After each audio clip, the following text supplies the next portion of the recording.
അപ്പോൾ നമ്മൾ കഴിഞ്ഞ ക്ലാസ്സിൽ നോക്കിയത് നമ്മുടെ വികാസ തത്വങ്ങളായിരുന്നു അല്ലേ. അതിൻ്റെ അകത്ത് നമ്മൾ കണ്ടിരുന്നത് നമ്മൾ പഠിച്ചിരുന്നത് എവരി മാൻ ഈസ് യുണീക്ക്, എല്ലാ മനുഷ്യനും അനന്യനാണെങ്കിൽ പോലും there are some factors which are similar in them അല്ലേ. ചില ഫാക്ടേഴ്സൊക്കെ അവരിൽ എന്തായിട്ട് നടക്കുന്നുണ്ട്, സിമിലറായിട്ട് അല്ലെങ്കിൽ സാമ്യമായിട്ട് നടക്കുന്ന ചില സവിശേഷതകളൊക്കെ ഈ വികാസത്തെ സ്വാധീനിക്കുന്നതായിട്ടുണ്ട്. അത് നമ്മൾ ഇന്നലെ കണ്ടത് 5 എണ്ണമായിരുന്നു. ഏതൊക്കെയായിരുന്നു? നമ്മുടെ വികാസം അനുസൃതമാണ്, ഡെവലപ്മെൻറ്റ് ഈസ് കണ്ടിന്യൂസ്. നെക്സ്റ്റ് പഠിച്ചത് നമ്മുടെ വികാസം ക്രമീകൃതമാണ്, ഡെവലപ്മെൻറ്റ് ഈസ് ഓർഡർലി. അതിൻ്റെ അകത്ത് 2 റൂൾ നമ്മൾ പഠിച്ചു, നമ്മുടെ പ്രോക്സിമോ ഡിസ്റ്റൽ ഡയറക്ഷൻ അതുപോലെ തന്നെ സഫോകോഡൽ സീക്വൻസും. ഇതിന് 2 കൂടി ചേർത്ത് നമ്മൾ വികസന ഗതി നിയമം എന്ന് നമ്മൾ കണ്ടു. മൂന്നാം നമ്മൾ പഠിച്ചത് വികാസത്തിന് സഞ്ചിത സ്വഭാവത്തോട് കൂടിയതാണ്, ഡെവലപ്മെൻറ്റ് ഈസ് ക്യുമുലേറ്റീവ്, ആരംഭം മുതലുള്ള എല്ലാ കാര്യങ്ങളും അതിൻ്റെ അകത്ത് ഉൾച്ചേരും. 4ാമത് പഠിച്ചത് വികാസം സ്ഥൂലത്തിൽ നിന്ന് ആരംഭിച്ച് സൂക്ഷ്മത്തിലേക്ക് കടക്കുന്നു, അതായത് മൊത്തത്തിൽ നിന്നാണ് ചെറിയ ചെറിയ പാർട്ടിലേക്ക് പോകുന്നത്. 5ാമത് പഠിച്ചത് വികാസം പാരമ്പര്യത്തെയും പരിപക്വനത്തെയും ആശ്രയിച്ചിരിക്കുന്നു. അവിടെ നമ്മൾ നിർത്തിയത് അല്ലേ. അപ്പോൾ നമ്മൾ ഇന്നലെ കണ്ടിരുന്നു ഒരു വ്യക്തിക്ക് അല്ലെങ്കിൽ ഏതെങ്കിലും ഒരു വ്യക്തിക്ക് വികാസം പാരമ്പര്യമായിട്ട് കിട്ടിയത് അവന് സ്ഥിരമാണ്, അതിൽ യാതൊരു മാറ്റവും നമുക്ക് പിന്നീട് വരുത്താൻ പറ്റത്തില്ല. പക്ഷേ ആ ഒരു വ്യക്തിയുടെ പരിസരം നമ്മൾ മാറ്റിക്കൊടുത്താൽ ചിലപ്പോൾ ആ വ്യക്തിക്ക് നല്ല വികാസത്തിലേക്ക് നല്ലൊരു വ്യക്തിയായിട്ട് മാറുവാനായിട്ട് സാധിക്കും. അതാണ് നമ്മൾ കണ്ടത്. അടുത്ത് നമ്മൾ കാണാൻ പോകുന്നത് വികാസം പരിപക്വനത്തെയും പഠനത്തെയും ആശ്രയിച്ചിരിക്കുന്നു. വളരെ ഇമ്പോർട്ടൻ്റ് ആയിട്ടൊരു പോയിൻ്റാണ്. കാരണം അധ്യാപകരെ നമ്മൾ ഈ ഒരു കാര്യം നോക്കി വെക്കണം.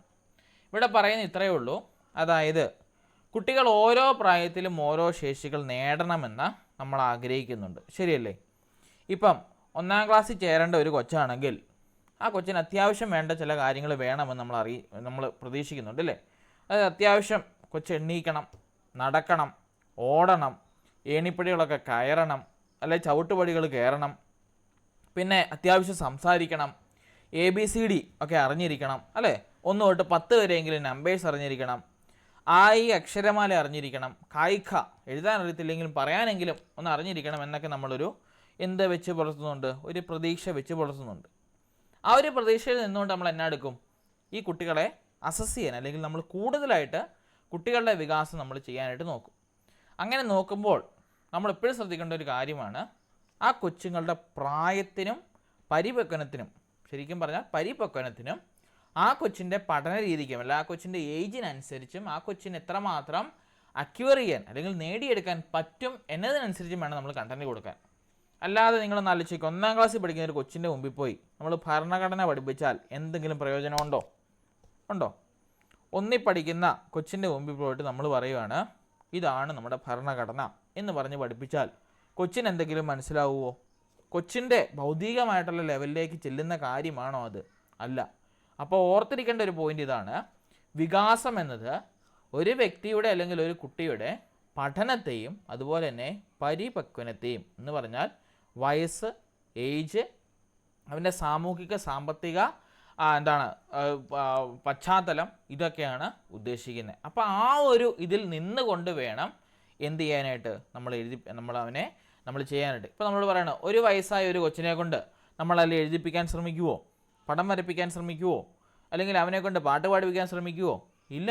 കാരണം കൊച്ചത് പഠിക്കത്തില്ല. കാരണം കൊച്ചിൻ്റെ പക്വതയ്ക്ക് ചേർന്ന പരിപാടിയല്ലത്. അല്ലെങ്കിൽ കൊച്ചിൻ്റെ പ്രായത്തിനനുസരിച്ച് നമ്മൾ പറയത്തില്ലേ, പ്രായമാവുന്നവരുടെ ചിലരുടെ നാക്ക് പിള്ളേരൊക്കെ പറയുമ്പോൾ പറയത്തില്ലേ, നീ ഇത്രയും പറയാൻ നീ ആയിട്ടില്ല, നിൻ്റെ നാക്കിനെ നിയന്ത്രിക്കുന്ന പിള്ളേരുടെ നമ്മൾ പറയില്ലേ, നീ കുറച്ചുകൂടി വളർന്നു കഴിഞ്ഞ് പറഞ്ഞാൽ മതി എന്ന് പറയും. എന്ന് പറഞ്ഞ പോലെ പിള്ളേർക്ക് ഓരോന്നും നേടേണ്ട അല്ലെങ്കിൽ കിട്ടേണ്ട സമയമുണ്ട്.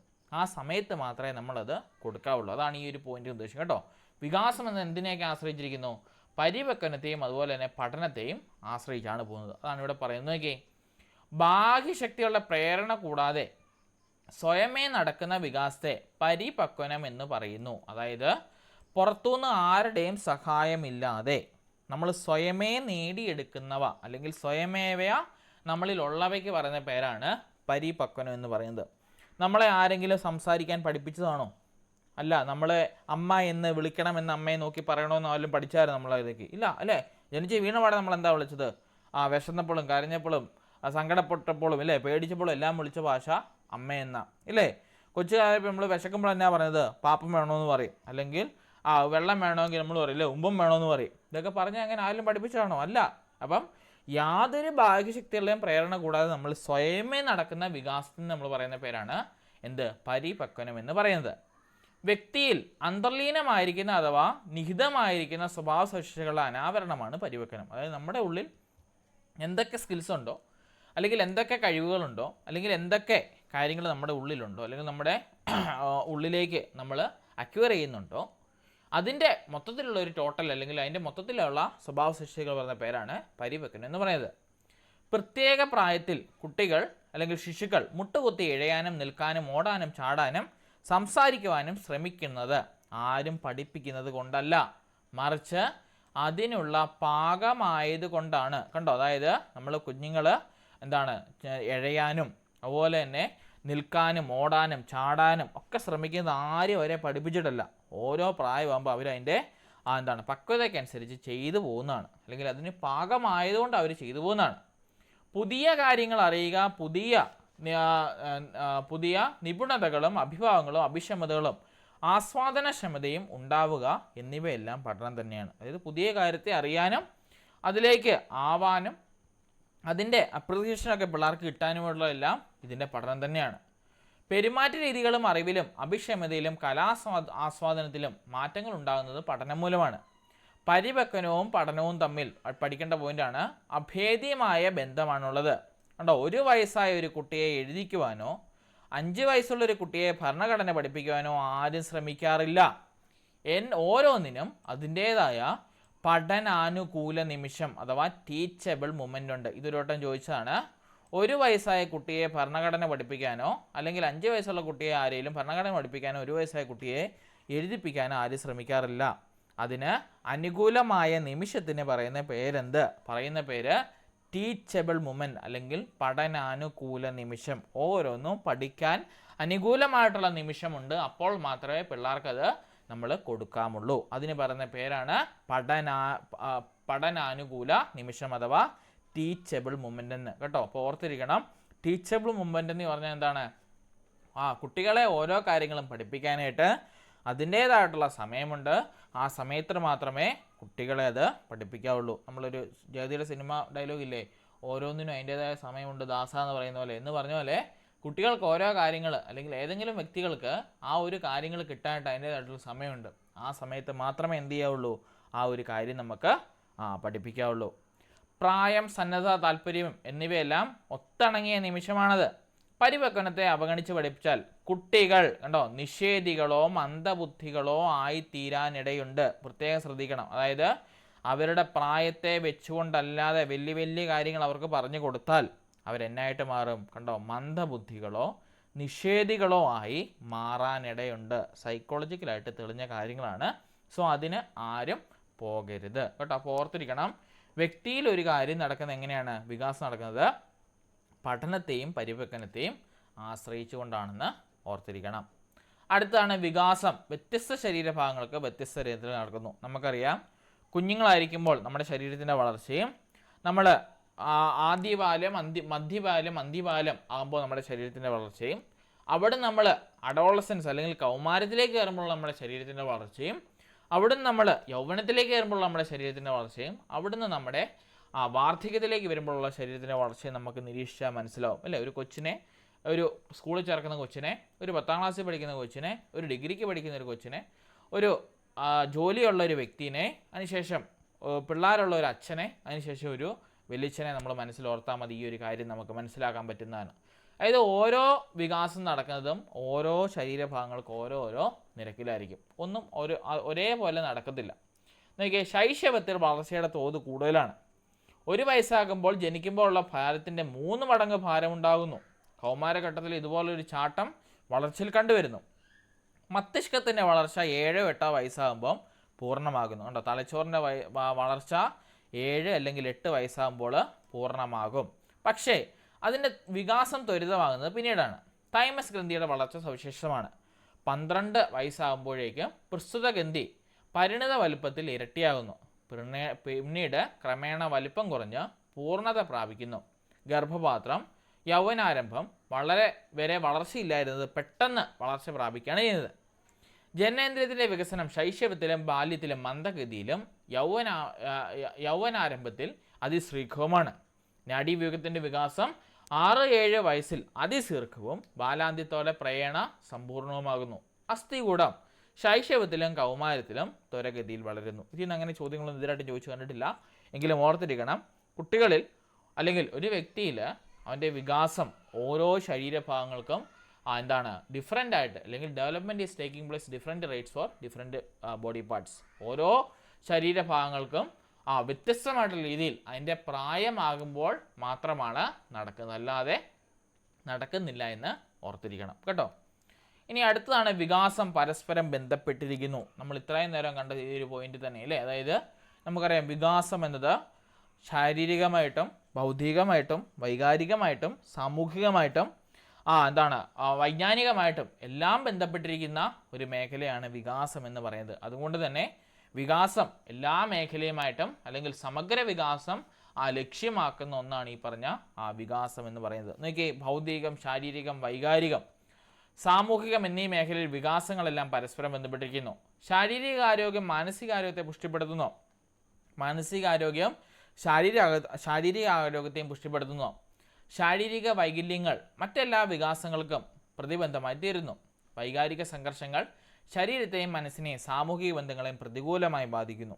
ശരിയല്ലേ, നമുക്ക് എല്ലാവർക്കും അനുഭവമുള്ളതാണ്. നമുക്ക് മാനസികമായിട്ട് എന്തെങ്കിലും പ്രശ്നം ഉണ്ടെങ്കിൽ നമ്മൾ ഫിസിക്കലി നമ്മൾ വീക്കായിരിക്കും അല്ലേ. നമ്മൾ മെൻ്റലി സ്ട്രോങ് അല്ലെങ്കിൽ ഫിസിക്കലി നമ്മൾ വീക്കായിരിക്കും. ഫിസിക്കലി വീക്കാണെങ്കിൽ മെൻ്റലി നമ്മൾ വീക്കായിരിക്കും അല്ലേ.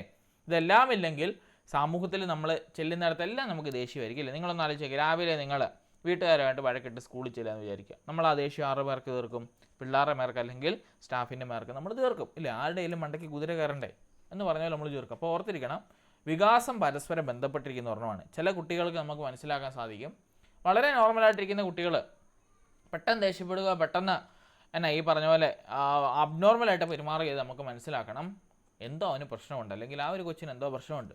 നമ്മൾ അപ്പോൾ ഒന്നും മിണ്ടാൻ ചെല്ലില്ല, ഒരു അരമണിക്കൂർ കഴിഞ്ഞാൽ കീപ്പ് ആൻഡ് കാം ആവും. അതിനെപ്പറ്റിയെല്ലാം ഒരു ദേഷ്യം വിടുന്ന ഒരു സമയമുണ്ട്. അപ്പം ചെന്ന് സമാധാനം സംസാരിക്കണം, എന്താ പ്രശ്നം, വീട്ടിൽ എന്തെങ്കിലും പ്രശ്നമുണ്ടോ പറ എന്ന് പറഞ്ഞാൽ ഒബ്വിയസ്ലി തത്ത പറയുന്ന പോലെ ഇരുന്ന് പറയും. അപ്പം നമുക്ക് അതിന് പരിഹാരം കണ്ടെത്താൻ സാധിക്കും. അല്ലാതെ ആ ഒരു മുമ്പിൽ അവരോട് ദേഷ്യപ്പെട്ടുകൊണ്ട് യാതൊരു കാര്യവുമില്ല. അങ്ങനെ ദേഷ്യപ്പെടുമ്പോഴാണ് മാരകമായിട്ടുള്ള പ്രശ്നങ്ങളിലേക്ക് നമ്മുടെ ഓരോ കാര്യങ്ങളും നീങ്ങുന്നത് കേട്ടോ. അല്ലെങ്കിൽ നിങ്ങൾ ഈ പറഞ്ഞ ഓരോ കേസിൻ്റെയൊക്കെ നിങ്ങളതിൻ്റെ തുടക്കം സംഭവിച്ചത് എങ്ങനെയാണെന്ന് എടുത്ത് നോക്കിയാൽ, കേസ് സ്റ്റഡീസൊക്കെ നോക്കി നിങ്ങൾക്ക് മനസ്സിലാവും, മിക്ക പ്രശ്നങ്ങളുടെയും ഈ ഒരു മൊമെൻറ്റിൽ, അതായത് ഈ ഒരു ദേഷ്യപ്പെടുന്ന സമയത്ത് അവരോട് ഒന്ന് കൂടുതൽ അപ്രോച്ച് ചെയ്യാതിരിക്കുക, അവരെ ഒന്ന് സമാധാനിപ്പിക്കുക. അതായത് അവർ സ്വയമേ ഒന്ന് ആശ്വസിക്കാനായിട്ട് അവർക്കൊരു സമയം കൊടുക്കുക. അതിന് ശേഷം നമ്മൾ പോയി ഇത് പോയി കൊടുത്താൽ, അല്ലെങ്കിൽ അതിന് ശേഷം നമ്മൾ പോയി കാര്യങ്ങൾ പറഞ്ഞാൽ അവർക്കത് മനസ്സിലാവും. അല്ലാതെ ആ ഒരു സമയത്ത് നമുക്ക് ഒരു കാര്യവും അവരോട് പറഞ്ഞുകൊണ്ട് യാതൊരു കാര്യമില്ല കേട്ടോ. അപ്പോൾ അതിനൊരു പോർട്ടുണ്ട്, ഇങ്ങനെ ദേഷ്യപ്പെടാൻ ആർക്കും പറ്റും, പക്ഷേ ശരിയായ സമയത്ത് ശരിയായ നേരത്ത് ശരിയായ രീതിയിൽ ശരിയായ വ്യക്തിയോട് ശരിയായ രീതിയിൽ ദേഷ്യപ്പെടാനായിട്ട് നല്ല പാടാണ്. ശരിയല്ല, അതൊരു നല്ലൊരു ഫേമസ് കോട്ടാണ് കേട്ടോ. അപ്പോൾ ആ ഒരു കാര്യം കൂടി ഓർത്തിരിക്കണം. അതായത് ഇങ്ങനെയൊരു നമ്മൾ സ്കൂളിലൊക്കെ ആകുമ്പോൾ ഇതുപോലെ നമ്മൾ ഒരുപാട് കുട്ടികൾ തമ്മിൽ പ്രശ്നങ്ങളും കാര്യങ്ങളെല്ലാം ഉണ്ടാവും. അപ്പം ആ ഒരു മുമ്പിൻ്റെ അവരെ പിടിച്ച് ദേഷ്യപ്പെടാത്താതെ അവരോട് പറഞ്ഞ കാര്യങ്ങൾ മനസ്സിലാക്കാനായിട്ട് നോക്കണം. അല്ലാതെ പണ്ടത്തെ രീതിയിലുള്ള കൊലപാതകമൊന്നും ഇപ്പോൾ ഇല്ലല്ലോ. പിന്നെ ഇപ്പോഴും കുറച്ചൊക്കെ ഇപ്പോൾ നമ്മുടെ ഓർഡർ വന്നിട്ടുണ്ട്, പിള്ളേരെ നല്ല കാര്യത്തിനാണെങ്കിൽ മാത്രം, അല്ലെങ്കിൽ നമ്മുടെ ഉദ്ദേശം നന്നെങ്കിൽ മാത്രം നമുക്ക് കുട്ടികളെ ശിക്ഷിക്കാമെന്നൊരു ഓർഡർ വന്നായിരുന്നു. പക്ഷെ അതിനെ നെഗറ്റീവായിട്ട് എടുക്കണമെന്നില്ല, പോസിറ്റീവായിട്ട് തന്നെ എടുക്കുക. കുട്ടികളെ മാക്സിമം നമ്മൾ ഇത് കേട്ടാൽ മാത്രം, നമ്മൾ പറയത്തില്ല, നമ്മളൊരു പരിധി വിട്ടാൽ മാത്രം അവർ പ്രശ്നക്കാരാവുന്നുണ്ടെങ്കിൽ മാത്രം ചെറിയ ശിക്ഷകൾ കൊടുക്കുക. അല്ല എന്നുണ്ടെങ്കിൽ അവരെ പറഞ്ഞ് മനസ്സിലാക്കി അവർക്ക് എന്തെങ്കിലുമൊക്കെ സമ്മാനങ്ങൾ കൊടുത്ത് അവരെ ഒതുക്കാനായിട്ട് നോക്കുക കേട്ടോ. ആ ഒരു കാര്യത്തിലൂടെ നമ്മൾ നോക്കണം. അപ്പോൾ വികാസം എന്ന് പരസ്പരം ബന്ധപ്പെട്ടിരിക്കുന്നതുകൊണ്ട് തന്നെ മാനസികമായിട്ട് എന്തെങ്കിലും പ്രശ്നം ഉണ്ടെങ്കിൽ ശാരീരികമായിട്ട് അത് ബാധിക്കും. ഈ 2 പ്രശ്നങ്ങളുണ്ടെങ്കിൽ നമ്മളത് വൈകാരികമായിട്ടും ബൗദ്ധികമായിട്ടും ബാധിക്കും. ഇപ്പം നിങ്ങൾ പരീക്ഷയ്ക്ക് ഇറങ്ങാൻ പോകുന്ന വഴിക്കാണ് വിളിച്ചു പറയുന്നത് നിങ്ങളുടെ വീട്ടിൽ ആർക്കെങ്കിലും ഒരു എമർജൻസി ഉണ്ട്, അല്ലെങ്കിൽ അത്യാവശ്യമായിട്ട് ആശുപത്രി കയറ്റി, നമ്മുടെ മൈൻഡ് സെറ്റ് ശരിയായിരിക്കുമോ? അല്ലേ. അപ്പം നമ്മുടെ ഒബ്വിയസ്ലി നമ്മൾ എഴുതാൻ പോകുന്ന പരീക്ഷയിലും അത് നല്ല രീതിയിൽ റിഫ്ലക്റ്റ് ചെയ്യും. അപ്പോൾ ഇതൊക്കെ നിങ്ങൾ ആലോചിക്കണം. അതായത് നമ്മുടെ മൈൻഡ് സെറ്റ് ക്ലിയർ ആക്കാനായിട്ട് നമ്മളെപ്പോഴും ആലോചിച്ചിരിക്കണം. ഓക്കെ, അപ്പോൾ വികാസം പരസ്പരം ബന്ധപ്പെട്ടിരിക്കുന്നു. നാനാ രീതിയിലുള്ള ലക്ഷ്യം വെക്കുന്നതാണ് വികസനം എന്ന് പറയുന്നത്, അല്ലെങ്കിൽ വികാസം എന്ന് പറയുന്നത്. അടുത്ത വികാസം പ്രവചനീയമാണ്. മുമ്പേ പറഞ്ഞ പോയിന്റുമായിട്ട് തന്നെ ബന്ധമുള്ളതാണ്. അതായത് ഓരോ പ്രായത്തിലും ഇന്ന കാര്യങ്ങൾ നേടിയെടുക്കുമെന്ന് നമുക്കറിയാൻ പറ്റും. അല്ലെങ്കിൽ 5 വയസ്സുകാരെ കുറിച്ച് നമ്മൾ പറഞ്ഞ പോലെ നടക്കാനും ഓടാനും ചാടാനും അത്യാവശ്യം വർത്താനം പറയാനും ഒക്കെ നമ്മൾ പഠിച്ചിരിക്കണമെന്നുണ്ട്. അത് പ്രവചനീയമാണ്, ഇറ്റ്സ് പ്രെഡിക്റ്റബിൾ എന്ന് പറയും. അതൊക്കെ ഒരു നിശ്ചിത പ്രായത്തിൽ ഒരു കുട്ടിക്ക് എത്ര വളർച്ചയും വികാസവും ഉണ്ടായിരിക്കണമെന്ന് കണക്കുണ്ട്.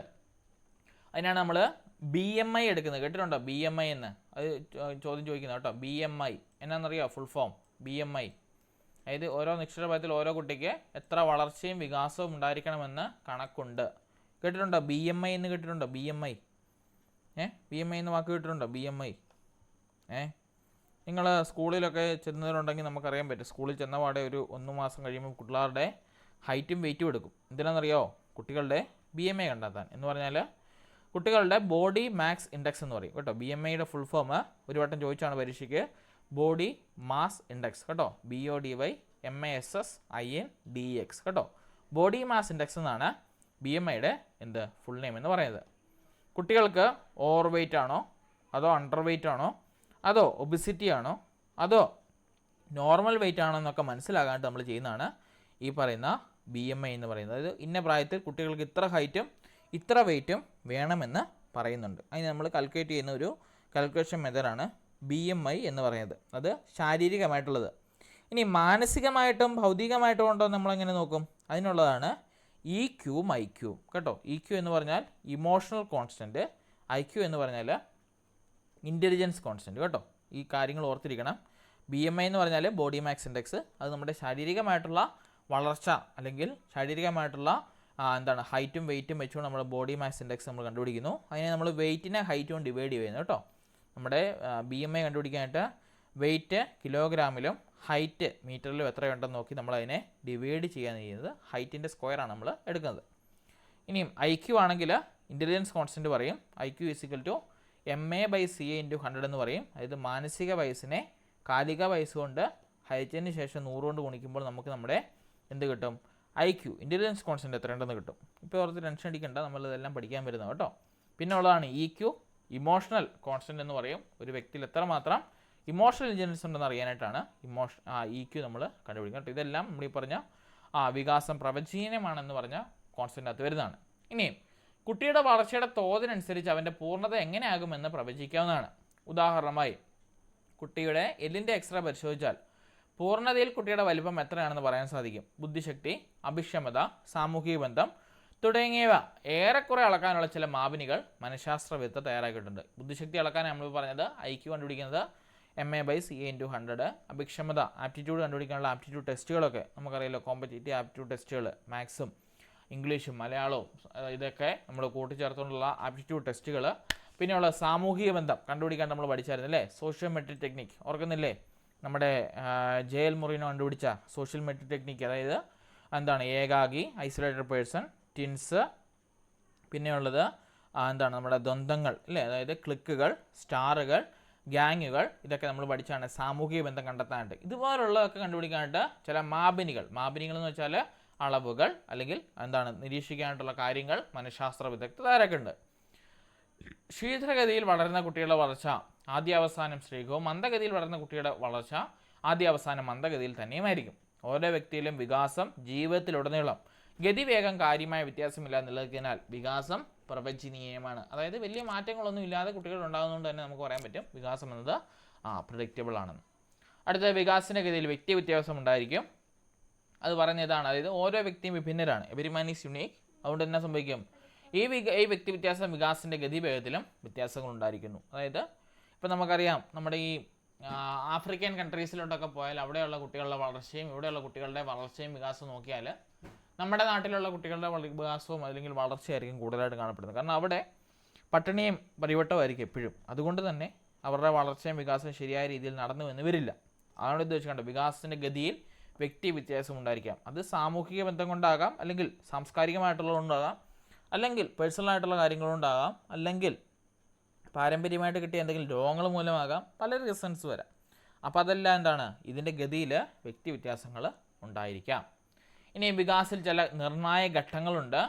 ഗർഭാവസ്ഥയുടെ ആദ്യത്തെ 3 മാസങ്ങൾ നമുക്കറിയാം. നമ്മൾ ഈ പറഞ്ഞ ഗർഭിണികളായ സ്ത്രീകളെ നമ്മൾ പറയാം ആദ്യത്തെ 3 മാസം, അവസാനത്തെ മാസങ്ങളെല്ലാം നമ്മൾ എന്ത് ചെയ്യണം? ശ്രദ്ധിക്കണം. കാരണം ആദ്യത്തെ 3 മാസം കുഞ്ഞുങ്ങളുടെ എന്തൊക്കെയാണ്? തലച്ചോറിൻ്റെയും കണ്ണിൻ്റെയും ചെവിയുടെയും വികാസത്തിൽ നിർണായകമാണ്. ഈ ഘട്ടത്തിൽ അമ്മയ്ക്കുണ്ടാവുന്ന രോഗങ്ങൾ ഗർഭസ്ഥ ശിശുവിനെ പലതരത്തിൽ ബാധിക്കും. ശൈശവം ചാലക വികാസത്തിൻ്റെയും കൗമാരം, ലൈംഗിക വികാസത്തിന് നിർണായക ഘട്ടങ്ങളാണ്. അതുകൊണ്ട് ഈ ഒരു കാര്യം നമ്മൾ ഓർക്കണം. കാരണം നമ്മുടെ അമ്മമാരെയൊക്കെ ഈ ഒരു കാലത്തിൽ ഈ ഒരു ഇതിലൂടെ പോകുന്ന ഈ കാലയളവിലൂടെ പോകുന്ന അമ്മമാരെയൊക്കെ നമ്മൾ കാണുവാണെങ്കിൽ പ്രത്യേകം ശ്രദ്ധിക്കണം. കാരണം ആദ്യത്തെ 3 മാസം കുഞ്ഞുങ്ങളുടെ തലച്ചോറിൻ്റെയും കണ്ണിൻ്റെയും ചെവിയുടെയും അതായത് ഇന്ദ്രിയങ്ങളുടെ വളർച്ചയാണ് ആദ്യത്തെ 3 മാസങ്ങളുള്ളത്. അപ്പോൾ വല്ല തീഴുകയോ അല്ലെങ്കിൽ മാനസികമായിട്ടുള്ള ബുദ്ധിമുട്ടോ അല്ലെങ്കിൽ എന്തെങ്കിലും രോഗങ്ങളോ ഒക്കെ വരികയാണെങ്കിൽ കുഞ്ഞുങ്ങളുടെ അവസ്ഥയെ അത് ശരിക്കും ബാധിക്കും കേട്ടോ. അതുപോലെ തന്നെ അവസാന കാലഘട്ടത്തിലും ഇടയ്ക്കുള്ള മൊത്തത്തിൽ ശ്രദ്ധിക്കണം, 9 മാസവും ശ്രദ്ധിക്കണം. പക്ഷേ ഇടയ്ക്കുള്ള കാലഘട്ടത്തിൽ അത്രയും പ്രശ്നമില്ല. പക്ഷേ ആദ്യത്തെ അവസാനത്തെ മാസം നമ്മൾ സ്ഥിരമായിട്ട് ശ്രദ്ധിക്കണം. വീഴാതെ തട്ടാതെ മുട്ടാതെയൊക്കെ ഇരിക്കാനായിട്ട് പ്രത്യേകം ശ്രദ്ധിക്കണം. ഓക്കെ, അപ്പം ചില നിർണായക ഘട്ടങ്ങളുണ്ട്. ആ നിർണായക ഘട്ടങ്ങൾ അതിൻ്റെ പ്രിക്കോഷൻസ് എടുത്തുകൊണ്ട് അല്ലെങ്കിൽ അതിൻ്റെ ഒരു നമ്മൾ പറയത്തില്ല അതിൻ്റെ ഒരു നമ്മളൊരു പ്രിക്കോഷൻസ് എന്ന് പറഞ്ഞാൽ മലയാളം വേർഡ് എന്നാ നമ്മൾ ഒരു മുൻകരുതലുകൾ എടുത്തുകൊണ്ട്, കറക്റ്റ് വേർഡ് മുൻകരുതൽ അല്ലേ, അതിൻ്റെ മുൻകരുതൽ എടുത്തുകൊണ്ട് നമ്മൾ അവരെ ട്രീറ്റ് ചെയ്യാനേ ഉള്ള അതിനൊരു പോംവഴി എന്ന് പറയുന്നത്. അപ്പം ആ ഒരു രീതിയിലേക്ക് നമ്മൾ പെരുമാറ്റം നോക്കുക. സോ ഇത്രയാണ് നമ്മുടെ വികാസത്തിൻ്റെ എന്ന് പറയുന്നത് തത്വങ്ങൾ എന്ന് പറയുന്നത്. സോ ഈ കാര്യങ്ങൾ ഓർത്തിരിക്കണം. ഇതിൽ ഓർത്തിരിക്കേണ്ടത് ടിക്ക് ചെയ്തുതരാം, അത് പഠിച്ചിട്ടേ പരീക്ഷയ്ക്ക് പോകാവുള്ളൂ. ഏതാണ് രണ്ടാമത്തെ പോയിന്റ്, വികാസം ക്രമീകൃതമാണെന്ന് ഉറപ്പായിട്ടും പഠിക്കണം. പിന്നെ അതുപോലെ തന്നെ വികാസം സ്ഥൂലത്തിൽ നിന്ന് ആരംഭിച്ച് സൂക്ഷ്മത്തിലേക്ക് കടക്കുന്നു, ഉറപ്പായിട്ടും പഠിക്കണം. വികാസം പാരമ്പര്യത്തെയും പരിപാലനത്തെയും ആശ്രയിച്ചിരിക്കുന്നു, പഠിക്കണം. അതുപോലെ തന്നെ വികാസം പരിവർത്തനത്തെയും പഠനത്തെയും ആശ്രയിച്ചിരിക്കുന്നു കേട്ടോ. ഈ 4 പോയിന്റ് നിങ്ങൾ ഒബ്വിയസ്ലി പഠിച്ചിട്ടേ പോകാവുള്ളൂ. ബാക്കിയുള്ള ജസ്റ്റ് വായിച്ച് നോക്കിയാലും മതി, കുഴപ്പമില്ല. ഇവിടെ നിന്നാണ് സ്ഥിരം ചോദ്യങ്ങൾ ചോദിക്കുന്നത് കേട്ടോ. ഈ ചോദ്യങ്ങൾ ചോദിക്കുന്ന ഈ 4 എണ്ണം ഉറപ്പായിട്ട് നിങ്ങൾ പഠിച്ചിട്ട് വേണം. അല്ലെങ്കിൽ ഓപ്ഷൻസ് എടുത്ത് നോക്കിയോ, അല്ലെങ്കിൽ ഒരു ഒരു ക്വസ്റ്റ്യൻ പേപ്പർ എടുത്ത് നോക്കിയോ. ഈ 4 ഓപ്ഷൻസ് ഇല്ലാത്ത ഒരു ക്വസ്റ്റ്യൻ പേപ്പർ നിങ്ങൾക്ക് കാണാൻ വളരെ റെയർ ആയിരിക്കും കേട്ടോ. ബാക്കിയുള്ളത് നിങ്ങൾ ഓർത്തിരിക്കണം. 11 എണ്ണം ഉണ്ടെന്ന് ഓർത്തിരിക്കണം. അതിൽ ഏറ്റവും ഇമ്പോർട്ടൻ്റ് ആണ് ഈ പറഞ്ഞ 4 എണ്ണം കേട്ടോ. അത് ഉറപ്പായിട്ട് നിങ്ങൾ പഠിച്ചിട്ടേ പരീക്ഷയ്ക്ക് പോകാവുള്ളൂ. ഇനിയും ഈ വികാസത്വങ്ങൾ നമ്മൾ പഠിച്ചുകൊണ്ടുള്ള വിദ്യാഭ്യാസപരമായിട്ടുള്ള പ്രാധാന്യം നമ്മൾ ഓരോ വികാസങ്ങൾ പറഞ്ഞപ്പോഴും അല്ലെങ്കിൽ വികാസത്വം പറഞ്ഞപ്പോഴും അതിൻ്റെ അകത്ത് വിദ്യാഭ്യാസപരമായ പ്രാധാന്യം നമ്മൾ പറഞ്ഞതാണ് അല്ലേ. നമുക്കൊന്നുകൂടി നോക്കാം. നോക്കിയേ, കുട്ടികളിൽ വ്യക്തിവ്യത്യാസം നിലനിൽക്കുന്ന അറിവ് ഓരോ കുട്ടിക്കും പ്രത്യേക ശ്രദ്ധ ആവശ്യമാണെന്ന് മനസ്സിലാക്കി പ്രവർത്തിക്കാൻ കഴിയുന്നു. അല്ലാതെ ഇൻ്റലിജൻ്റ് ആയിട്ടുള്ള കുട്ടിയെ മാത്രം ശ്രദ്ധിച്ചാൽ കാര്യം മുൻപോട്ട് പോകത്തില്ല. എല്ലാ കുട്ടികൾക്കും അവരുടേതായിട്ടുള്ള വ്യക്തിവ്യത്യാസം നിലനിൽക്കുന്നത് തന്നെ പ്രത്യേക ശ്രദ്ധ അവർക്ക് ആവശ്യമാണ്. അധ്യാപകൻ ശ്രദ്ധിക്കേണ്ടതാണ്. ഇനിയും പാരമ്പര്യത്തിനും പരിസരത്തിനും ശിശുവിൻ്റെ വികസനത്തിൽ പ്രധാന പങ്കുണ്ടെന്ന് മനസ്സിലാക്കാൻ സഹായിക്കുന്നു. പരിസരത്തെ അനുഗുണമാക്കാൻ ശ്രമിക്കണമെന്ന് ബോധ്യപ്പെടുന്നു. ഇന്നലെ ഞാൻ പറഞ്ഞിരുന്നു, പരിസരം നന്നാക്കിയാൽ കുട്ടികളുടെ പ്രവൃത്തി അല്ലെങ്കിൽ കുട്ടികളുടെ രീതിയും മാറും. അതുകൊണ്ട് പരിസരം നന്നാക്കാൻ നമ്മൾ നോക്കണം. കുട്ടികളെ കൂടുതലും ഹാപ്പി ആയിട്ടിരുത്തി അവരോട് നമ്മളൊരു ഫ്രണ്ട്ഷിപ്പ് മെൻറ്റാലിറ്റി പോയാൽ കുട്ടികൾക്ക് പഠിക്കാൻ വരും, സ്കൂളിനെ ഇഷ്ടപ്പെടും, സബ്ജക്റ്റിനെ ഇഷ്ടപ്പെടും, ക്ലാസ്സിനെ ഇഷ്ടപ്പെടും, കൂട്ടുകാരെ ഇഷ്ടപ്പെടും. അങ്ങനെ മൊത്തത്തിൽ കുട്ടികൾക്ക് ഒരു വികസനം നമുക്ക് കാണുവാനായിട്ട് സാധിക്കും. അപ്പോൾ പരിസരം വളരെ ഇമ്പോർട്ടൻ്റ് ആണ്. ഇനി കുട്ടികളെക്കുറിച്ചുള്ള അമൃത പ്രതീക്ഷ ഇല്ലാതാക്കാൻ ശ്രമിക്കുന്നു. അല്ലെങ്കിൽ നമുക്കറിയാം, മാതാപിതാക്കളെല്ലാം പറയില്ല, എനിക്ക് 1ാം ക്ലാസ്സിലാകുമ്പോഴേ പറയും ഇവനെ എനിക്ക് ഡോക്ടറാക്കാനുള്ളതാണെന്നുള്ള രീതിയിലാണ് പേരൻസ് വരുന്നത്. ആ ഒരു പ്രതീക്ഷ നല്ലതല്ല. കുട്ടികൾക്ക് വളർന്നു വരുന്ന സാഹചര്യത്തിൽ ഏതാണാവോ അവർക്ക് സ്യൂട്ടബിൾ ആയിട്ടുള്ള ഇത് അല്ലെങ്കിൽ അവർക്ക് ഏതാണോ പറ്റുന്നത് അതിലേക്ക് അവരെ വിടാണ്ട് പ്രത്യേകം ശ്രദ്ധിക്കുക. അല്ലാതെ നമ്മുടെ പ്രതീക്ഷയ്ക്കനുസരിച്ച് അവരെ വളർത്താൻ ശ്രമിച്ചാൽ ഒരു പക്ഷേ അത് ശരിയായെന്ന് വരില്ല. അപ്പോൾ അമിതമായിട്ടുള്ള പ്രതീക്ഷ നമ്മൾ ഇല്ലാതാക്കാൻ സഹായിക്കുന്നു. ഇനിയും ഒരു മേഖലയിലെ വികാസം മറ്റു മേഖലകളെ സ്വാധീനിക്കുന്ന പഠന പ്രവർത്തനങ്ങൾ ഒരുക്കാൻ കഴിയുന്നു. ഇപ്പം പഠിക്കാൻ നല്ല കഴിയില്ലാത്തൊരു കൊച്ചായിരിക്കാം, അവന് പക്ഷേ ശാരീരികമായിട്ട് ഓടാനും ചാടാനും അല്ലേ ഒക്കെയുള്ള കഴിവുകളുണ്ടായിരിക്കും. അപ്പോൾ സ്പോർട്സിൽ അവനെ തിളക്കാനായിട്ട് നമ്മളെ സാധിക്കും. അല്ലെങ്കിൽ സ്പോർട്സിൽ കഴിവില്ലാത്തൊരു കൊച്ചായിരിക്കാം, അവന് പാട്ട് പാടാനും പടം വരയ്ക്കാനും എഴുതുവാനും അല്ലെങ്കിൽ ലേഖനങ്ങളൊക്കെ നല്ല രീതിക്ക് വായിക്കുവാനും പറയുവാനും ഒക്കെയുള്ള കഴിവുണ്ട്. അങ്ങനെ വന്നപ്പോൾ അവന് ആ ഒരു മേഖലയിൽ അവനെ തിളങ്ങാനായിട്ട് അനുവദിക്കുക. അപ്പം ഏത് മേഖലയാണാവോ നമ്മൾ കാണിക്കുന്നത് അല്ലെങ്കിൽ കുട്ടികൾക്കുള്ളത് ആ ഒരു മേഖല നമ്മൾ കണ്ടുപിടിച്ച് അതിലേക്ക് നമ്മൾ ട്രെയിൻ ചെയ്യിക്കാതിരിക്കുക. അതിനാണ് നമ്മൾ ഈ പറഞ്ഞ ആപ്റ്റിറ്റ്യൂഡ് ടെസ്റ്റുകൾ സ്കൂളിൽ നടത്തുന്നത് കേട്ടോ. ഒരു വട്ടം ചോദിച്ചാണ്, കുട്ടികളുടെ കഴിവിനനുസരിച്ച് വളർത്തുവാനായിട്ടുള്ള ടെസ്റ്റ് സ്കൂളിൽ നടത്തുന്ന ടെസ്റ്റിന് പറയുന്ന പേരെന്ത്? ആപ്റ്റിറ്റ്യൂഡ് ടെസ്റ്റ് കേട്ടോ. ആപ്റ്റിറ്റ്യൂഡ് ടെസ്റ്റ് എന്നാണ് അതിന് പറയുന്ന പേര്. ഇനിയും പഠനാനുകൂല നിമിഷം തിരിച്ചറിയാനനുസരിച്ച് പഠനക്രമം നിശ്ചയിക്കാനും കഴിയുന്നു. അതായത് നമുക്കറിയാം, ആദ്യത്തെ പീരീഡ് നമുക്ക് എന്നാൽ കുട്ടികളുടെ ഒരു ശ്രദ്ധ നമുക്കൊരു 20 മിനിറ്റൊക്കെ മാക്സിമം കിട്ടും, ശരിയല്ലേ? ഫസ്റ്റ് പീരീഡ് ആണെങ്കിൽ അവർ വന്ന് കുളിച്ചൊക്കെ വീട്ടിലോട്ട് വന്ന് സ്കൂളുമായിട്ടൊക്കെ പ്രെയറൊക്കെ കഴിഞ്ഞ് ഇരിക്കുന്ന ഒരു സമയം ആദ്യത്തെ ഒരു 20 മിനിറ്റ് കിട്ടിയാൽ കിട്ടി. പിന്നെയുള്ള നമുക്കറിയില്ല, ഉച്ച കഴിഞ്ഞ് നമുക്ക് പറയില്ലേ പിള്ളേരെല്ലാം വയലൻ്റാന്ന് പറയും, ശരിയല്ല? ആദ്യത്തെ ഒരു ഹാഫ് വരെ ഉച്ചക്കത്തെ ഊണ് വരെ പിള്ളേർ സൈലൻ്റ് ആയിരുന്നെങ്കിൽ ഉച്ച കഴിഞ്ഞ് പിള്ളേരെന്തായിരിക്കും? വയലൻ്റ് ആയിരിക്കും. സ്കൂളിൽ പഠിപ്പിക്കുന്നവർക്ക് പ്രത്യേകം അറിയാം, ഒച്ച കൂടുതൽ കേൾക്കുന്ന എപ്പോഴും ഉച്ച കഴിഞ്ഞുള്ള സമയത്ത്. അപ്പം ആ ഒരു നിമിഷത്തെ, ആ ഒരു പഠനാനുകൂല നിമിഷത്തെ നമ്മൾ മനസ്സിലാക്കുവാനും അതനുസരിച്ച് പഠനക്രമം നിശ്ചയിക്കാനും നമുക്ക് കഴിയണം. പിന്നെ അനുയോജ്യമായിട്ടുള്ള പാഠ്യപദ്ധതി ബോധന രീതി എന്നിവ രൂപീകരിക്കാനും നടപ്പിലാക്കാനും സഹായിക്കുന്നു. അപ്പം പാഠ്യപദ്ധതിയിലും സിലബസിലും ബോധന രീതി എങ്ങനെയത് പകർന്നു നൽകണം എന്നുള്ള പെഡഗോഗിക്കലായിട്ടുള്ള രീതിയിലും നമ്മളത് നടപ്പിലാക്കാനായിട്ട് സഹായിക്കണം. ഇനിയും പാഠ്യാനുബന്ധ പ്രവർത്തനങ്ങൾ അനുയോജ്യമായ രീതിയിൽ സംഘടിപ്പിക്കാൻ സഹായിക്കുന്നു. അതായത് നമ്മുടെ TLM-ഉം ടീച്ചിങ് എയ്ഡ്സും ഒക്കെ ഇവിടെ ഉദ്ദേശിക്കുന്നത് അത് അതിൻ്റേതായിട്ടുള്ള രീതിയിൽ കുട്ടികൾക്ക് അത് നമ്മൾ കൊടുത്താൽ നമ്മളത് എന്താണ് കുട്ടികൾക്കത് പെട്ടെന്ന് കിട്ടുവാനും കൈവരിക്കാനായിട്ടും സാധിക്കുന്നു. ഇനിയും കുട്ടിയുടെ കഴിവിനെ ലഘൂകരിച്ച് കാണാതിരിക്കാൻ സഹായിക്കുന്നു. എല്ലാ കുട്ടികൾക്കും അവരുടേതായിട്ടുള്ള കഴിവുണ്ട്. അതിനെ ഒരിക്കലും നമ്മൾ ലാഘവത്തോടെ കാണാതെ ആ ഒരു കഴിവിനെ നമ്മൾ വളർത്തിക്കൊണ്ടുവരുവാനായിട്ട് പ്രൈമറി ക്ലാസ് തൊട്ട് നമ്മൾ ശ്രദ്ധിക്കണം. ഇനിയും പഠനം പരിവർത്തനത്തെ ആശ്രയിച്ചിരിക്കുന്നതിനാൽ ഏതളവ് വരെ കുട്ടിക്ക് പഠിക്കാമെന്ന് അറിവ് ടീച്ചർക്ക് ലഭിക്കുന്നു. ശരിയല്ലേ? നമുക്കറിയാം 2 പഠിക്കുന്ന ഒരു കൊച്ചിന് എത്ര മാത്രം പഠിക്കാൻ പറ്റുമെന്ന് നമുക്കറിയാം. അല്ലെങ്കിൽ 3 പഠിക്കുന്ന ഒരു കൊച്ചിന് 10 പഠിക്കുന്ന ഒരു കൊച്ചിന് എത്ര മാത്രം പഠിക്കാൻ പറ്റുമെന്ന് നമുക്കറിയാം. ഇന്ത്യയിലായിട്ടുള്ള കുട്ടികൾ കാണും. പക്ഷേ എല്ലാവരുടെയും ഒരു അവസ്ഥ വെച്ച് നോക്കുമ്പോൾ എത്രമാത്രം അവർക്ക് കിട്ടുമെന്ന് നോക്കി വേണം നമ്മൾ കാര്യങ്ങൾ കൊടുക്കാൻ. ഇനി കുട്ടികളുടെ പെരുമാറ്റത്തിലും മറ്റുമുള്ള അസ്വാഭാവികത കണ്ടെത്താനും പരിഹരിക്കാനും സഹായിക്കുന്നു. മുമ്പ് ഞാൻ പറഞ്ഞ ചില കുട്ടികൾ ഞാൻ പറഞ്ഞില്ല വികാസം പരസ്പരം ബന്ധപ്പെട്ടിരിക്കുന്നു എന്ന് പറഞ്ഞില്ലേ. അതായത് വീട്ടിൽ നിന്ന് എന്തെങ്കിലും പ്രശ്നങ്ങളൊക്കെ ഉണ്ടാക്കിയിരുന്ന കൊച്ച് ആരുടെയും മണ്ടയ്ക്ക് കയറാൻ നോക്കും. അപ്പോൾ ആ ഒരു അവസ്ഥ നമ്മൾ മനസ്സിലാക്കാനും അതിനെ നമ്മൾ പ്രശ്നങ്ങൾ പരിഹരിക്കാനും നമുക്ക് കഴിയണം. പിന്നുള്ള ലാസ്റ്റ് പോയിൻ്റാണ് കുട്ടികൾ തമ്മിലുള്ള ആരോഗ്യകരമായ ബന്ധം വിവിധ വികാസ മേഖലയുടെ വികാസനത്തെ ത്വരിതപ്പെടുത്തുന്നുള്ള അറിവ് നൽകുന്നു. അതായത് കുട്ടികൾ തമ്മിൽ നല്ലൊരു ബന്ധം, നല്ലൊരു ഫ്രണ്ട്ഷിപ്പ് ക്ലാസ് മുറിയിലും അതുപോലെ തന്നെയുള്ള മേഖലകളിലും വെച്ച് പോകണം. അങ്ങനെ വെച്ച് കൊണ്ടുപോവുകയാണെങ്കിൽ അവരുടെ എല്ലാ വികാസ മേഖലകളിലും, കാരണം നമുക്കറിയാം നമ്മൾ പറഞ്ഞു കൊടുക്കുന്നതിലും ഏറ്റവും സിമ്പിളായിട്ട് അവർ ക്യാച്ച് ചെയ്യുന്നതാണ് അവരെ തന്നെ പഠിക്കാൻ പറ്റുന്നത്. അവരെ ഒരു ഗ്രൂപ്പാക്കി പഠിപ്പിച്ച് നോക്കി അവർ പരസ്പരം അങ്ങോട്ടും ഇങ്ങോട്ട് പറഞ്ഞു കൊടുക്കുമ്പോൾ ഏത് മനസ്സിലാത്ത കൊച്ചിന് അവരുടെ ലാംഗ്വേജിൽ അവർ പറഞ്ഞു കൊടുക്കുമ്പോൾ അവർക്ക് പെട്ടെന്ന് ക്രാക്ക് ചെയ്യാൻ പറ്റും.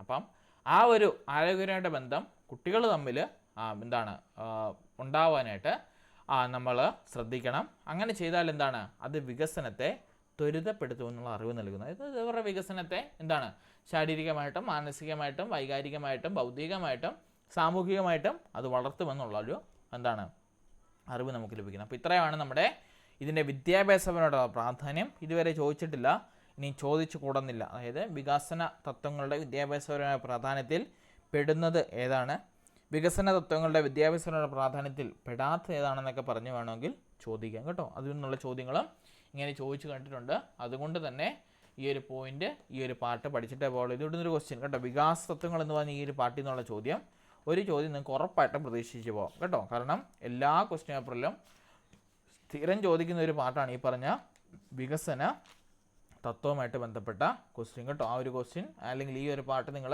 ഉറപ്പായിട്ടും പഠിച്ചിട്ടേ പോകാവുള്ളൂ. അതിൽ ഞാൻ പറഞ്ഞ 4 എണ്ണം എടുത്ത് നിങ്ങൾ പഠിക്കണം കേട്ടോ. എന്നിട്ട് വേണം പോകുവാനായിട്ട് കേട്ടോ. ഓക്കെ, ഒരു ക്വസ്റ്റ്യൻ ഞാൻ വായിച്ച് കേൾപ്പിക്കാം. ശ്രദ്ധിച്ചാണ് ഇവിടെ നിന്നുള്ള ചോദ്യം കേട്ടോ. ഇപ്പം ചുമ്മാ ക്വസ്റ്റ്യൻ പേപ്പർ ഉണ്ടാവും, മറിച്ച് നോക്കിയപ്പോൾ കിട്ടിയതാണ്. ഓക്കെ, ക്വസ്റ്റ്യൻ ഇതാണ്: വളർച്ചയുടെ തോത് ശൈശവത്തിൽ വളരെ കൂടുതലും കൗമാരഘട്ടത്തിൽ വളർച്ചയുടെ ചാട്ടവും കണ്ടുവരുന്നു. ഈ വസ്തുത ഏത് വികാസ തത്വവുമായി ബന്ധപ്പെട്ടിരിക്കുന്നു? കണ്ടോ, എന്താണ് വളർച്ചയുടെ തോത് ശൈശവത്തിൽ വളരെ കൂടുതലും കൗമാരഘട്ടത്തിൽ വളർച്ചയുടെ ഒരു ചാട്ടവും നമ്മൾ കണ്ടുവരുന്നു. ഈ വസ്തുത ഏത് വികാസ തത്വവുമായിട്ട് ബന്ധപ്പെട്ടിരിക്കുന്നു? ഓപ്ഷൻ 1 ഇതാണ്: വികാസം അനിശ്ചിതമാണ്. 2 വികാസം ഗതി നിയമം പാലിക്കുന്നു. 3 വികാസം രേഖീയമല്ല മറിച്ച് ചാക്രീയമാണ്. 4 വികാസം പാരമ്പര്യത്തെയും പര്യാവരണത്തെയും ആശ്രയിച്ചിരിക്കുന്നു. ഏതാണ് ഉത്തരം വരേണ്ടത്? ഇവിടെ പറഞ്ഞ എന്താണ്? വളർച്ചയുടെ തോത് ശൈശവത്തിൽ വളരെ കൂടുതലും കൗമാരഘട്ടത്തിൽ ഒരു ചാട്ടവും നമ്മൾ കാണും. വളർച്ചയെ, കുട്ടികളുടെ ശരീരത്തിൻ്റെ വളർച്ച. അങ്ങനെയാണെങ്കിൽ ഇത് ഏത് വികാസ തത്വവുമായിട്ടാണ് ബന്ധപ്പെട്ടിരിക്കുന്നത്? വികാസം അനിശ്ചിതമാണ്. അതുമായിട്ട് ബന്ധപ്പെടുമോ? വികാസം അനിശ്ചിതം എന്ന് പറഞ്ഞാൽ എന്നാ? ഡെവലപ്മെൻറ്റ് ഈസ് ഓർഡർ ആയിട്ടാണ് പോകുന്നതാണ് പറഞ്ഞത്. അതുമായിട്ട് ഒരിക്കലും അത് ബന്ധപ്പെടാൻ സാധ്യതയില്ല. അടുത്ത എന്താണ്? വികാസം ഗതി നിയമം പാലിക്കുന്നു എന്ന് പറഞ്ഞാൽ നമ്മൾ പഠിച്ചില്ലേ വികസന ഗതി നിയമം ഏതൊക്കെയായിരുന്നു? നമ്മുടെ സഫോകോഡൽ സീക്വൻസും പ്രോക്സിമോ ഡിസ്റ്റൽ ഡയറക്ഷനും നമ്മുടെ ആ 2 ഒരുമിച്ചാണ് വന്നത്. അതായത് നമ്മുടെ തല മുതൽ പാദം വഴിയും ശരീരമധ്യത്തിൽ വശങ്ങളിലേക്കും അതും വരാൻ സാധ്യതയില്ല. പിന്നെയുള്ളതാണ് വികാസം രേഖീയമല്ല മറിച്ച് ചാക്രീയമാണ് എന്ന് പറഞ്ഞാൽ എന്താ? വികാസം ഒരിക്കലും ലീനിയർ ആയിട്ട് പോകുന്നില്ല, അതായത് നേരെ പോകുന്നില്ല. എപ്പോഴും എന്താണ്? സ്പൈറലായിട്ടുള്ള രീതിയിലേ പോകത്തുള്ളൂ. ശരിയല്ലേ? ചുറ്റിക്കറങ്ങിയേ പോകത്തുള്ളൂ. അതായത് ഓരോ രീതിയിലുള്ള മാറ്റങ്ങളും അവരുടെ ശരീരത്തിൽ അല്ലെങ്കിൽ അവരുടെ ആ ഒരു വ്യക്തിയിൽ മാറ്റങ്ങൾ ഉണ്ടായിക്കൊണ്ടിരിക്കും. ആ ഒരു പോയിൻ്റാണ് അവിടെ ആൻസറായിട്ട് വേണ്ടത്. നാലാമത്തെ പോയിൻ്റ് വികാസം പാരമ്പര്യത്തെയും പരിസരത്തെയും ആശ്രയിച്ചിരിക്കുന്നു. അപ്പോൾ അതും അവിടെ വരത്തില്ല, കാരണം പാരമ്പര്യവും പരിസരവും തമ്മിൽ കുട്ടിയുടെ വളർച്ചയ്ക്ക് യാതൊരു ബന്ധവും ഇല്ല കേട്ടോ. അപ്പോൾ ഇവിടെ വരേണ്ടത് വികാസം രേഖീയമല്ല മറിച്ച് ചാക്രിയമാണെന്നുള്ള രീതിയിലുള്ള ആൻസറാണ് അവിടെ ആൻസറായിട്ട് വേണം കേട്ടോ. ജസ്റ്റ് ഒന്ന് നിങ്ങൾ ടെസ്റ്റ് ചെയ്ത് ചോദിച്ചാണ്. ഇപ്പം വരുന്ന അപ്ഡേറ്റ് ആയിട്ടുള്ള ക്വസ്റ്റ്യൻ പേപ്പർ എല്ലാം ഇതുപോലുള്ള ടെസ്റ്റിംഗ് ആയിട്ടുള്ള ക്വസ്റ്റ്യനാണ് നിങ്ങളോട് ചോദിച്ചു കണ്ടിരിക്കുന്നത്. സോ ഏത് ക്വസ്റ്റ്യൻ പേപ്പർ എടുത്താലും നിങ്ങൾക്ക് ഇതുപോലൊരു ക്വസ്റ്റ്യൻ നിങ്ങൾക്ക് കാണാനായിട്ട് സാധിക്കും. ഓക്കെ, അടുത്ത ക്വസ്റ്റ്യൻ പേപ്പറാണ്. നോക്കിയേ, വികാസം സംബന്ധിച്ച് ശരിയല്ലാത്ത പ്രസ്താവന ഏതാണ് കേട്ടോ. വികാസം സംബന്ധിച്ച് ശരി അല്ലാത്ത പ്രസ്താവന ഏതാണ്? ഒന്നാമത്തേത്, വികാസം പരിപക്വനത്തെയും പഠനത്തെയും ആശ്രയിച്ചിരിക്കുന്നു. രണ്ടാമത്തേത്, വികാസം വളർച്ചയിലൂടെ മാത്രമേ സാധ്യമാവുകയുള്ളൂ. മൂന്നാമത്തേത്, വികാസം ഗുണാത്മകമാണ്. നാലാമത്തേത്, വികാസഘട്ടങ്ങൾ പരസ്പരം ബന്ധപ്പെട്ടിരിക്കുന്നു. ഏതാണ് വരേണ്ടത്? ശരിയല്ലാത്ത പ്രസ്താവനയാണ് വേണ്ടത് കേട്ടോ. Which is not true regarding to development. ശരിയല്ലാത്ത പ്രസ്താവന നമുക്കറിയാം. ഒന്നാമത്തെ പോയിന്റ് നോക്കി, വികാസം പരിപക്വനത്തെയും പഠനത്തെയും ആശ്രയിച്ചിരിക്കുന്നു. പറഞ്ഞത് ശരിയാണ്. രണ്ടാമത്തെ എന്താണ്? വികാസം വളർച്ചയിലൂടെ മാത്രമേ സാധ്യമാവുകയുള്ളൂ എന്ന്. ശരിയാണോ പറഞ്ഞത്? അല്ല, കാരണം വികാസം എന്നത് വളർച്ചയ്ക്ക് കാരണമായെന്നോ അല്ലെന്നോ വരാം. അതായത് വികാസം വളർച്ചയില്ലാതെ തന്നെ ഉണ്ടാവാം. മൂന്നാമത്തെ പോയിന്റ് ശരിയാണ്, വികാസം ഗുണാത്മകമാണ്, കറക്റ്റാണ് പറഞ്ഞത്. നാലാമത്തെ പോയിന്റ് ശരിയാണ്, വികാസഘട്ടങ്ങൾ പരസ്പരം ബന്ധപ്പെട്ടിരിക്കുന്നു. അപ്പോൾ ഇവിടെ ശരിയായിട്ടുള്ള ഉത്തരം ഏതാണ്? നമ്മുടെ വികാസം വളർച്ചയിലൂടെ മാത്രമേ സാധ്യമാകൂ എന്നതാണ് ഇവിടെ ശരിയായിട്ടുള്ള അല്ലെങ്കിൽ തെറ്റായിട്ടുള്ള ഉത്തരം കേട്ടോ. Okay, Stephen Hawking is an example. ശരിയല്ലേ? വികാസം എന്നത് വളർച്ച ഉണ്ടായിട്ടാണ് അദ്ദേഹത്തിൻ്റെ ജീവിതത്തിൽ എന്താണ് ഉന്നത വിജയം നേടിയത്? അല്ല. അപ്പം ഓർത്തിരിക്കണം. അപ്പോൾ വികാസം എന്നത് വളർച്ച ഉണ്ടായെന്നും അല്ലെങ്കിൽ ഇല്ലാതെയും ഉണ്ടാവാം കേട്ടോ. വികാസം വളർച്ചയ്ക്ക് കാരണമായെന്നും അല്ലെന്ന് വരാം. ശരിയായിട്ടുള്ള പോയിന്റ് പറഞ്ഞാൽ അങ്ങനെയാണ്. അത് നിങ്ങൾ ഓർത്തിരിക്കണം കേട്ടോ. ഓക്കെ, അപ്പോൾ ഇങ്ങനെയുള്ള ക്വസ്റ്റ്യൻസ് ആണ് കൂടുതലായിട്ടും ചോദിച്ചു കണ്ടിരിക്കുന്നത്. നിങ്ങൾ പ്രത്യേകം ശ്രദ്ധിക്കുക കേട്ടോ. എല്ലാ ക്വസ്റ്റ്യൻ പേപ്പറിലും ഇവിടുന്ന് ഈ ഒരു പാർട്ടിയിൽ നിന്നൊരു ചോദ്യം സ്ഥിരമുള്ളതാണ്. നിങ്ങൾ ഏത് ക്വസ്റ്റ്യൻ പേപ്പറാണ് എടുത്തു നോക്കിയോ ഈ ഒരു പാർട്ടിയിൽ നിന്ന് സ്ഥിരം ചോദ്യങ്ങൾ ചോദിക്കുന്നതാണ് കേട്ടോ. സോ ഇത് ഒബ്വിയസ്ലി പഠിച്ചിട്ട് വേണം പോകാൻ. വിട്ട് കളയാത്ത ഒരു ടോപ്പിക്കായിട്ട് നിങ്ങളിത് എടുക്കണം കേട്ടോ. സിമ്പിളായിട്ട് സ്കോർ ചെയ്യാൻ പറ്റുന്ന ഒരു ടോപ്പിക്ക് തന്നെയാണ്. അതുകൊണ്ട് തന്നെ അത് മാർക്ക് വാങ്ങിക്കാണ്ട് പ്രത്യേകം ശ്രദ്ധിക്കുക. ഓക്കെ, ഇതാണ് നമ്മുടെ ഈ സൈക്കോളജി പാർട്ടി. ഇനി നമ്മൾ പഠിച്ച PSC എക്സാം എഴുതിയ മെയിൻ ലിസ്റ്റ് P നമ്മൾ പഠിച്ചു. ഇനി എസ്സും പിന്നെ അതുപോലെ തന്നെ സിയും ഫിസിക്കൽ കഴിഞ്ഞു. ഇനി കോൺജുഗേറ്റീവ് ഉണ്ട്, മോറലുണ്ട്, അതുപോലെ തന്നെ നമ്മുടെ ലിംഗ്വിസ്റ്റിക് ഉണ്ട്. ലിംഗ്വിസ്റ്റിക് നമ്മൾ ഓൾറെഡി കഴിഞ്ഞാണ്. ഇനിയുള്ള 4 കൂടി നമുക്ക് വരുന്ന ക്ലാസ്സുകളിൽ എടുക്കാം കേട്ടോ. അപ്പോൾ ആ കാര്യം പ്രത്യേകം ശ്രദ്ധിക്കുക. സ്ഥിരമായിട്ട് റിവൈസ് ചെയ്യുക കേട്ടോ. പതുക്കെ റിവൈസ് ചെയ്ത് തുടങ്ങുക. ഇപ്പം ഒരുപാട് ക്ലാസ്സുകളാവുന്നുണ്ട് എനിക്കറിയാം.